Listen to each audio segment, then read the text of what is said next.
Ya, ya,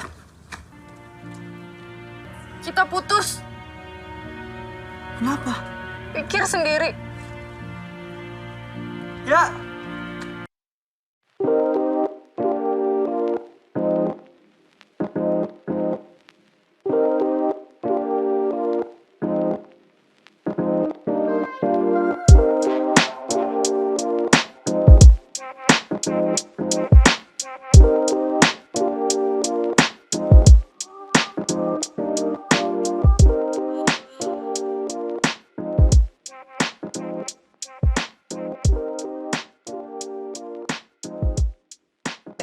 Assalamualaikum warahmatullahi wabarakatuh. Perkenalkan, nama saya Muhammad Pratama Putra dari SMA Al-Mawanah Cianjur. Sebelumnya saya ingin menyapa teman-teman semua, apa kabar, dan saya harap baik-baik saja dan semoga teman-teman semua selalu dalam lindungan Allah Subhanahu wa taala. Hadirnya saya di sini, saya akan sedikit mereview buku atau novel yang berjudulkan Ancika, Dia Yang Bersamaku tahun 1995. Nama pengarangnya adalah Ayah Fidi Baik, penerbit dari PT Mizan Pustaka. Tahun terbitan yaitu 2021. Jumlah halaman itu terdiri atas 340 halaman dan harga buku ini dibanderol mulai dari 98.000. Itu ketika saya membelinya di perpustakaan Cianjur ya. Nggak tahu kalau belinya di daerah-daerah lain mungkin ada yang beda. Nah di sini saya akan menjelaskan dulu dari pengarang buku ini, yakni Ayah Fidi Baik. Ayah Fidi Baik adalah seorang seniman yang multitalenta dan berbakat asal Indonesia. Dia juga pengarang buku atau novel. Selain itu juga dia adalah seorang dosen, ilustrator, dan komikus. Selain itu juga dia seorang musisi dan pencipta lagu. Saya mengenal Ayah Fidi Baik dari novel Dilan.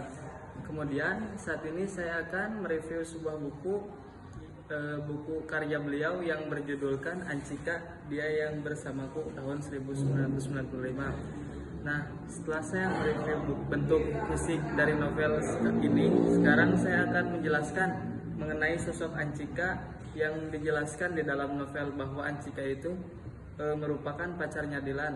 Mereka bertemu pada saat Dilan sudah tidak bersama lagi Milea.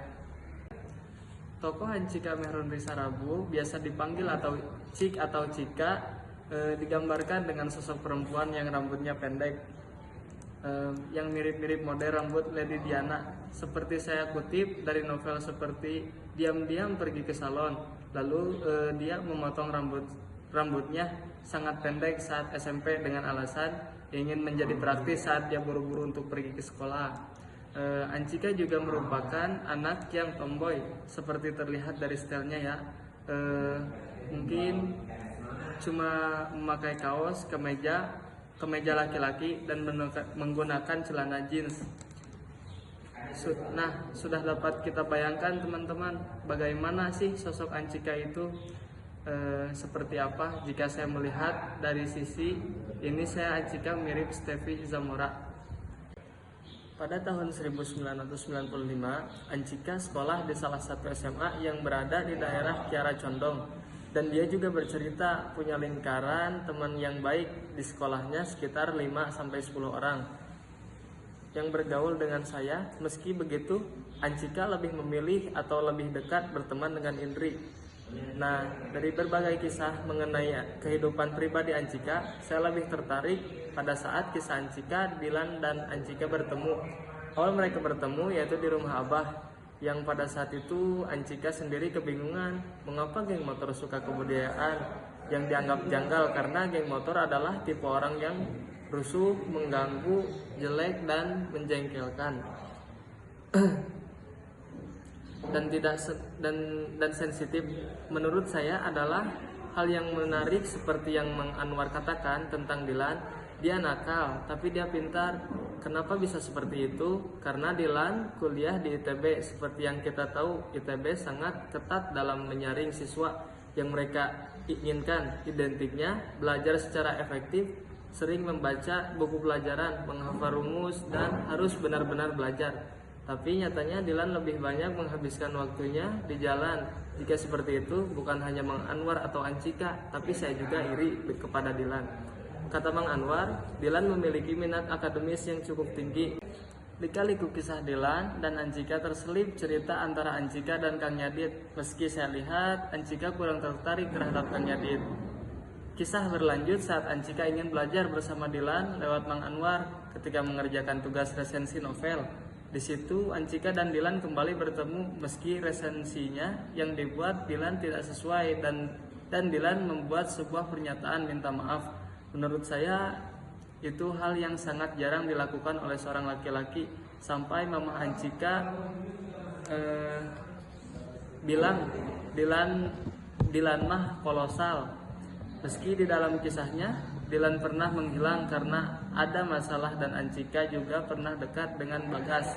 Tetapi kisah mereka dimulai kembali pada saat Ancika pulang sekolah. Tiba-tiba ada bunda mamahnya Dilan yang membuat Ancika terkejut. Pada saat bertemu, bunda memuji kecantikan dari Ancika yang menurut bunda Ancika itu mirip dengannya. Meski menurut saya kisah ini terasa rumit karena Dilan sudah berhubungan dengan Ririn. Dan juga Dilan dibayang-bayangi oleh kisah masa lalunya ketika saat dengan Milea. Tetapi Ancika selalu menegaskan, saya menyadari harus bisa menghargai kisah mereka dan tidak berusaha mau ikut campur dengan semua urusan di masa lalu. Harus mengerti, ini bukan soal saya atau Dilan yang harus saya pilih. Saya nggak ada di tempat dan waktu yang sama dengan mereka. Itu adalah dunia mereka, kehidupan mereka. Zaman Dilan masih bukan milikku. Bahkan aku belum mengenalnya sama sekali. Saya ingin bersikap netral karena itu sederhana dan tidak rewel. Tetapi itulah cara saya untuk bereaksi terhadap pasangan. Rangkaian peristiwa yang antara Ancika dengan Dilan. Yang pertama bertemu di rumah Abah sampai tahu-tahu Dilan akan melamar Ancika. Nah, singkat cerita, memasuki pertengahan 1998, pada saat krisis moneter melanda Indonesia, Dilan dan Ancika menikah. Mereka menikah di ruang tamu yang mereka sebut ruang tamu itu sebagai menjadi penghormatan perasaan cinta kami berdua. Tidak ada perayaan besar-besaran. Meski begitu, biaya pernikahan Dilan menjual motor CB100 kesayangannya. Dan kehidupannya setelah menikah, Dilan masih tinggal di rumah orang tua Ancika dan memiliki anak yang diharapkan bangga kepada ayah dan bangga kepada ibunya. Setelah rangkaian semua peristiwa itu, saya bersyukur atas anugerah keberanian dan kesabaran di masa-masa sulitnya. Saya bersyukur atas beberapa kesedihan yang berhasil kami lampaui. Hidup adalah hidup, tidak ada sendiri apa adanya. Tuhan dibalik semuanya, dan begitulah cara saya menceritakannya kembali hari ini. Begitulah kisah antara Ancika dan Dilan. Dan sekian review dari saya, semoga dapat bermanfaat untuk kalian semua dan menarik minat baca kalian semua. Saya Pratama Putra, pamit undur diri. Assalamualaikum warahmatullahi wabarakatuh.